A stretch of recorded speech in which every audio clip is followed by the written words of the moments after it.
तारिक फजल साहब, दहशतगर्दी से नब्ज आजमाया स्टेट, हमारे फौजी जाने दे रहे हैं। इस वक्त सियासी यूनिटी तो है ही नहीं। आप इमरान खान से बात नहीं करना चाहते, इमरान खान आपसे बात नहीं करना चाहते, चैप्टर ही क्लोज है।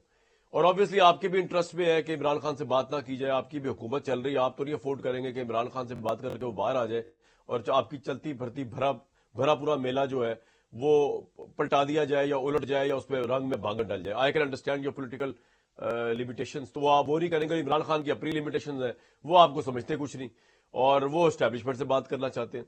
लेकिन सर, इससे कतई नजर, क्या आप ये अपॉइंटमेंट चीफ जस्टिस की आप समझते हैं हुकूमत का राइट है कि वो सीनियरिटी या नॉन सीनियरिटी की बेस पर सुप्रीम कोर्ट के चीफ जस्टिस का फैसला करे?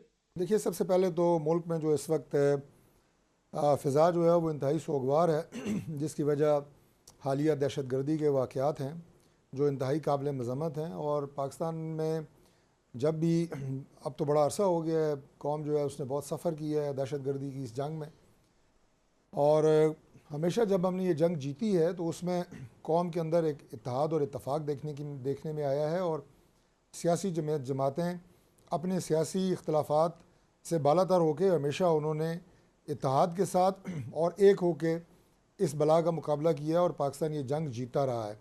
आज जिस तफरीक की आप बात कर रहे हैं, कम अज़ कम इसकी बुनियाद ना तो जी। हुकूमत की तरफ से या मुस्लिम लीग नून की तरफ से डाली गई है, ना हम समझते हैं आज के हम कहते हैं, ना समझते हैं कि बात नहीं करनी चाहिए। हम हर एक से बात करने के लिए तैयार हैं, हर वक्त तैयार हैं। और हम ये बात बार बार कहते हैं कि सियासतदान आज बैठें, 10 साल बाद बैठें, 20 साल बाद बैठें, मामला हल तभी होगा जब सियासी जमातें बैठ के टेबल पे बात करेंगी। इमरान खान इस वक्त तो ये तफरीक आपको पॉलिटिकली सूट करती है सर, आपकी हुकूमत ही रहेगी। वरना अगर तफरीक खत्म हो जाए, नहीं नहीं इमरान नहीं, खान बिल्कुल बाहर आ नहीं। जाए मैं तो आपको आपकी अर्ज करता हूँ हुकूमत ही कि रहेगी इमरान पोलिटिकली, खान। देखें, बात सुने, हमारे लिए इससे पहले भी हमने जो फ़ैसले किए, हमें पता था सियासी तौर पे इसका हमें नुकसान होगा, लेकिन हमने बात रियासत की है, सियासत की नहीं की। इसलिए आज अगर इमरान खान साहब से बात करके हमें अपनी कोई सियासत की कुर्बानी भी देनी पड़ी तो उसकी परवाह नहीं करेंगे, पाकिस्तान की बात करेंगे। इस मुल्क को आगे लेके जाने की बात कर रहे हैं और करते रहेंगे। इस निज़ाम को बचाने की और सिस्टम को आगे चलाने की बात है। इमरान खान साहब इसमें अपना हिस्सा डालना चाहें, मोस्ट वेलकम। लेकिन अगर वो अपने आप को इस निज़ाम से ही बालातर समझते हैं, जो कि वो समझते हैं, तो फिर उसका तो कोई इलाज नहीं है। दूसरी जो आपने बात की जी, हाँ, इसके साथ साथ जो बहुत आज जो मनाजर मैंने खुद भी टीवी पे अब मेरा देखे सवाल कि कॉन्स्टिट्यूशनल जवान अमेंडमेंट जी। अफसरान और हमारे इंटेलिजेंस के, फ़ौज के, पुलिस के, सिविलियंस, उनके आज सब की जनाजे, मैयतें, उनके माँ बाप, उनकी गम, उनका दुख जिसका हम अंदाज़ा शायद लगा भी नहीं सकते। अल्लाह ताला उन सब के दर्जात बुलंद करे और उन शहीदों की जो कुर्बानियाँ हैं ये ना रायगाह जाएंगी। और इंशाअल्लाह कौम को और सबको, मैं समझता हूँ सियासी जमातों को बिलखुसूस इससे सबक हासिल करना चाहिए और कुछ लर्न करना चाहिए।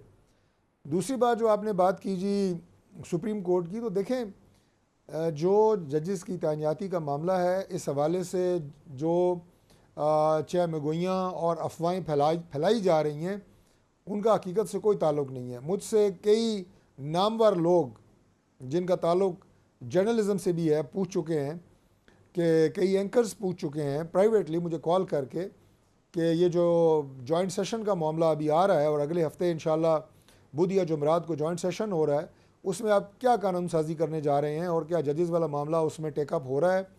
तो मुझे बसद एहतराम ये सबको पता होना चाहिए कि जॉइंट सेशन के अंदर किसी तरह की कोई कानून साजी नहीं हो सकती, टेक्निकली नहीं हो सकती। अगर कोई आपने अमेंडमेंट करनी है तो वो कौमी असम्बली में होगी, फिर सेनेट में होगी। तो लिहाजा जॉइंट सेशन कुछ और बिजनेस के लिए है। जो पेंडिंग बिल थे हमारे और जो साबका सदर थे आरिफ अलवी साहब, उन्होंने वो रिजेक्ट किए हुए हैं, वो उसके लिए है। किसी तरह का कोई मामला अभी मौजूदा असम्बली सेशन में कोई ज़ेर बहस नहीं है, एजेंडे पे नहीं है।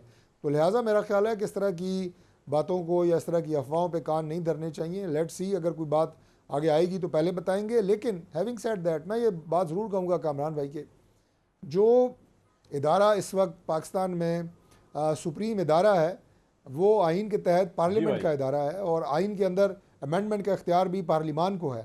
तो लिहाजा ये मामला जो तकर्रियाँ होती हैं, ये मैं गवर्नमेंट नहीं कहूँगा, ये पार्लिमान का इस्तेहकाक है और उसका इस्तेहकाक रहना चाहिए। और ये हर दौर में गवर्नमेंट्स बदलती रहती हैं, लेकिन पार्लियामेंट की अपनी एक सेंटिटी है और पार्लियामेंट को अपना जो उसकी एक कॉन्स्टिट्यूशनल पोजीशन है वो उसे ठीक बरकरार है। रख के काम करना चाहिए। That's all I can say. इसके अलावा और कोई चीज़ें भी लेकिन फिलहाल ऑब्वियसली ज़ेर गौर पार्लियामेंट नहीं को है। कोई ऐसी तरमीम तो पास नहीं करनी चाहिए जिससे इंप्रेशन हो कि आप मेलाफाइडा इंटेंट से ये तरमीम कर रहे हैं, अदरवाइज वो स्ट्राइक डाउन हो जाएगी। ये भी तारिक भाई आपको पता ही है ना। ऑब्वियसली आपने एक ऐसी तरमीम तो नहीं कर सकते जो मेलाफाइडा देखिए हो, जो आपके पॉलिटिकल इंटरेस्ट को प्रोटेक्ट कर रही हो, जो किसी एक जज को रोकना, किसी दूसरे जज को की तैनाती बढ़ाने के लिए हो। ऐसी ऐसी तरमीम तो स्ट्राइक डाउन हो जाएगी ना। देखें, एक बात यह है कि गवर्नमेंट यकीनन ये सुप्रीम कोर्ट ऐसे का राइट एक्ट्स है। और ऐसी तरमीम मुख्तलिफ अदवार में होती रही हैं कि जो वक्त की ज़रूरत रही है। अब उसको आप मेलाफाइडी कहें, बोनाफाइडी कहें, ये कोई बात नहीं है।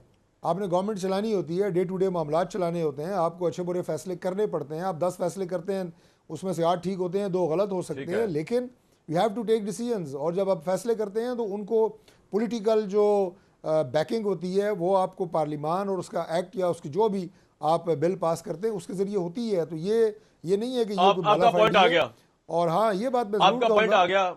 जी जी, ये बात मैं ज़रूर कहूँगा कि मेरा ख्याल वो है ये उसमें जो शफाफियत होनी चाहिए जी उसमें। जी जी जी आप बता दें। जी जी, वो जो आपको साफी भाई हमारे फोन करते हैं, उनको वाकई अजीब सी बात है। उनको पता होना चाहिए कि ज्वाइंट सेशन में से तरमीम नहीं हो सकेगी। और अलग अलग तरमीम तो एक बहुत बड़ी चीज है। 2/3 मेजोरिटी आपको शो करनी पड़ेगी सेनेट में भी और कौमी असेंबली में भी। अलग अलग सेशन से मंजूरी लेनी पड़ेगी, फिर कहीं जाकर लॉ बनेगा। लेकिन सुप्रीम कोर्ट जो है उसको स्ट्राइक डाउन कर सकती है। दूसरी बात, हमारे साफी भाई जो है आपसे पूछते हैं, वो बाकी बातें भी उनको पता होनी चाहिए बेसिकली कि अभी तो आपके पास 2/3 मेजोरिटी है ही नहीं। अभी तो आपकी जो पोजीशन चल रही है उसके अंदर आप आयते हुक्मरान इत्तेहाद जो है वो 112 पे स्टैंड करता है। मौलाना फजल रहमान के 8 बंदे मिल भी जाएं तो आपके कितने बन जाएंगे? 120 बन जाएंगे, या उनके 9 है तो 121 बन जाएंगे। 124 आपको गालिबन चाहिए होंगे उसको करने के लिए, या 224, जितने भी 224 चाहिए होंगे। तो 212 आपके अभी है हुक्मरान इत्तेहाद के। तो ये चीजें जो है अभी तो आपके एंड पे ये भी पेंडिंग है।